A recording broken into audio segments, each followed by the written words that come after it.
Mestra relembra, parte 2 de 4, em Entre Mestra e Discípulos, dada em inglês em 8 de janeiro de 2006, em Surrey, Reino Unido. Peace for Ukraine, or you reign.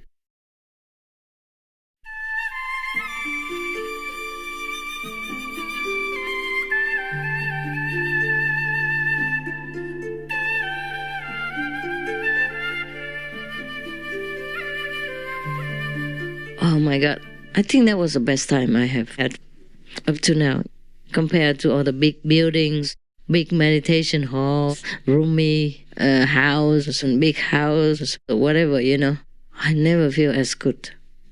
I have to tell you the truth. At that time, all we needed was just 1 or 2 meals a day, and it's not elaborate or anything. Sometimes we don't have utensils. We just use a slab stone, a slate stone, the flat one. Yeah, they abound in the river, and some are not that flat, but you can chop it. You can break it and make it flat a little bit, and more or less flat, doesn't matter, who cares, And put oil on it and zip, zip, zip, and then, okay, eat it.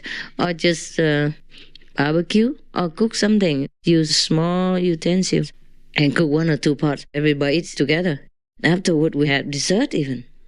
Because while you're cooking all the stuff, rice and vegetables and all that, you can put the sweet potatoes inside the hot coals and hot ashes.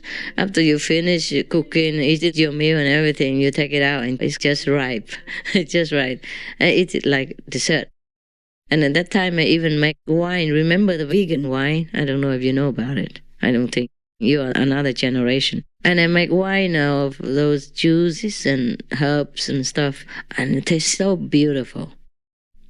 And that's how we live our life in the beginning of my mission. And now, I don't know, I lost the visa for Taiwan. Not lost, but at that time I could stay permanently. Every year I had to renew. But one time I went out, and then I couldn't go back in time. Yeah, and at that time, some of the people didn't like it, that some people follow me, their family, and they work in high office, so it was difficult for me to renew my visa again. Because some of their family members follow me as a nun and monk, although they're already very big and adults. They don't like it. So here I am. At that time, I couldn't get a visa to come back. I could go back, but just stay 2 weeks or something. I'll have to apply for a visa and then stay a month. I just couldn't bother anymore. That was many years after. And somehow. The beginning was fun because I was so young and naive. First time monk. Fear nothing, know nothing. And then I'm still alive. God protects the innocents, huh? Yeah, I was quite naive. Can you imagine? Really, it's like the Buddha's time. And in the 20th century end, people build skyscrapers, go to the moon and all that, and we're hanging around in tents and shaving heads and living in the jungle and roasting potatoes. Do you believe it? And think it's the best life that we had. And I still do. Yeah. Of course, many people like that kind of lifestyle and they follow me, I don't know how I even fit the whole bunch of them. I didn't have any money. How did I ever do that? Can't forget. I did something like we planted some vegetables and bean sprouts, which is easy. A lazy style, I put it in the bath, I clean the bathtub, lay it underneath with some cloth, cheesecloth or something, whatever, a mosquito net we had, and then put beans on it, and then another layer, and the whole bathtub was full of beans. Then I just took one by one and sowed them. The whole bathtub was full of beans, and it became bean sprouts. Every day I water it from the tap, easy. And then after a week or something, I can't remember, it grows one someday. And then I sell one by one. The top layer is bigger, sell it first, and then it's so thick and big, and sell them. And then that's it. Some of them have a little money with them, so they feed themselves. Some don't have anything. And we used to have a small tin, a small metal can. Whatever money we had, we put all in there. Anybody who needed what, took out what and used what. Well, it was very simple. We knew we didn't have much, so don't take much, you know. I can't believe that. We survived. Jesus. And even survived that river. Because summer is sometimes monsoon season. It can be rainy, you know. And we camped there a long time. And nothing happened. My God, the rain god must have felt very sorry. He held his tears. Or maybe he went somewhere else to cry quietly, so he had no more tears left for Taiwan. So embarrassed to cry in the public. So he hid himself and cried somewhere. When he came back to Taiwan, no more water left. So during all that time, we had no problem. The water helped us, you know, and the wood in the forest, so free. Just freedom. I don't know anymore, this kind of freedom. At that time, even though I heard that some religious organizations don't like us because we knew and don't know what we're doing, you know, why? Immediate enlightenment, what? How? They have been practicing all their lives until they have been sitting near the bottom, almost fall out. I don't know what enlightenment is, and me is just a small young girl from nowhere and say immediate enlightenment now. Oh, they can't bear it, you know. And sometimes they created some problems, you know, but I was invincible, I told you. I didn't know what problem means, you know. I couldn't believe anything like that. You know, whatever they told me is okay. I don't care. I can't believe it. I was so convinced in my own goodness. You understand me? I could not believe that anybody doesn't understand that I'm good. That's it. So self-confident.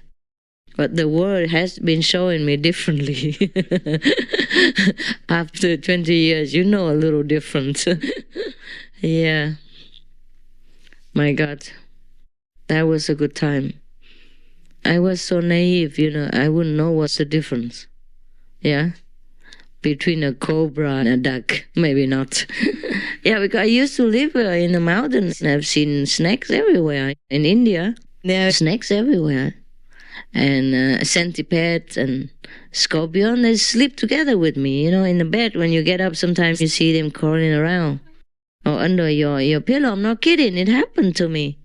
And it's not that I don't know that they're poisonous, because they bit my neighbor and she was all swollen, had to go emergency quickly. And I know they are poisonous, but what can I do? That's all I have. They are the only friends. You'll be more lonely if they're not there.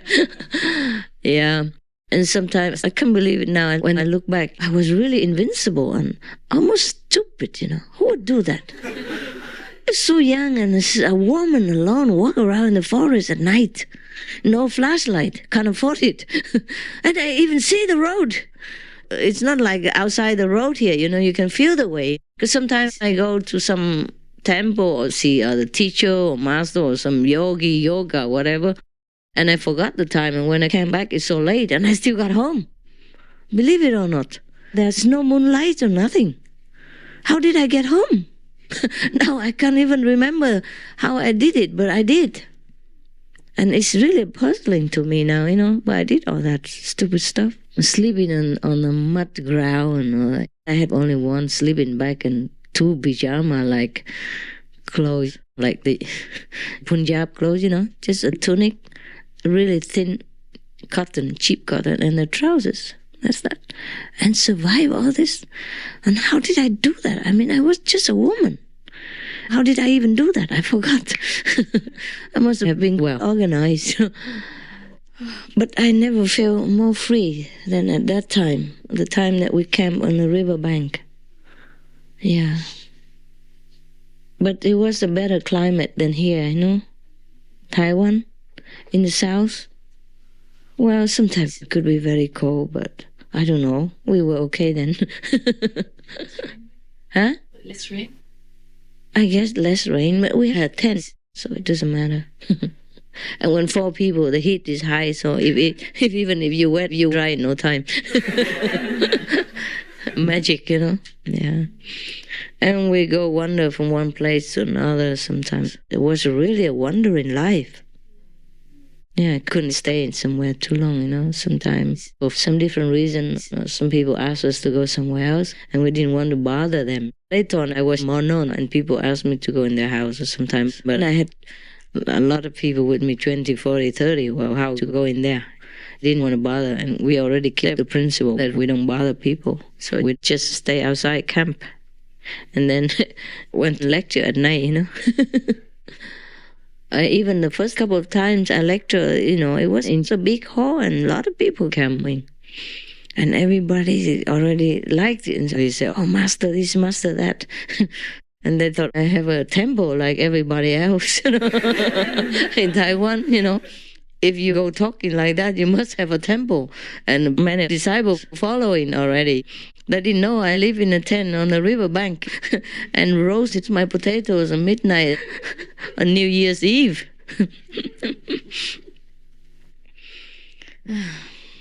I didn't feel anything different. I didn't feel I should have a temple or anything. I didn't feel anything. Just feel cool. Just normal. Just like you feel like you have a home or a job. That's it. And some people follow us secretly and feel, oh, so strange. How come this master doesn't have any temple? And then sleep here in the tent and roast potatoes. Yeah, because that day we didn't have any food. We didn't have any fresh food or protein or nothing. We were not having donations, even at that time already. So whatever we had, we spent, no more. Yeah. And then we buy potatoes, oranges, and we roast everything, anything. Sugar cane, oranges, apples, potatoes, sweet and not sweet. It was really a free life. My God, could I ever live like that again? Would I like that again? I don't know. Maybe I've grown out of it, huh? I'm not sure. Not really sure. At that time, solitude was all I wanted. Mostly whenever even after we had the land already, and each one had their own tent. That was, wow, luxury life. And elevated ground, bamboo bind together and put the tent on top, It's not like flat on the riverbank like before. And we're in a mountain. So it's not flat, so we have to make it like you make a platform, yeah? Because the mountain is not flat. And then we both have elevation. And now they're even better. Each one has a cave, You know the cave in Meli or not? No. None of you know? You've seen them? Have you been in there once? I've just seen them from the outside. You couldn't get in? They didn't let you? I think I stood in the doorway and that was... You didn't want to, okay. It's not necessary, of course. Yeah, each one makes a cave of their own liking, with water, washing basin, and the ventilator upstairs. I have one also. It's kind of humid to live in a cave in Taiwan, a little bit. But now they have a dehumidification machine. The cave with aircon and dehumidifier, It's just funny sometimes. And heater and all that. Even then, at that time, after we had that mountain, we didn't make caves yet. And I always longed to go into the wilderness alone. So sometimes I take a whole bunch of them. Sometimes I just go alone with one or two people. Yeah. And I told you before, I used to go in that cave, yeah, until the tree fell on top of it, in front of it, and block the whole cave. You still can go in, but you have to crawl in the branches, So I thought, okay, if you don't want me to go in there, then that's it, that's the end. And that's really, I don't ever go back there again. I don't ever go back to Taiwan again, ever since. Something happened here and there, and then I just kind of cut off. But I remember that's the freest time and the happiest time. My God, I was really happy. So carefree, I didn't feel any burden or trouble. Not at all. We lived like 300-400 or at least 200 something people, but it felt like one. Didn't feel any friction between us, no tension, nothing. Some are cooking and some hang around waiting. Some are sitting there mouth watering, and each one does their own job. Some do some knitting, some do cleaning tents or whatever. Some just go and hang on the rock, sit there, and some go in the bush. Some hang in the hammock, depends. It was just a really happy time. So even then, afterward, we had land, we had, more stable tent, more stable land, more stable cave, more stable house even. I never feel as happy.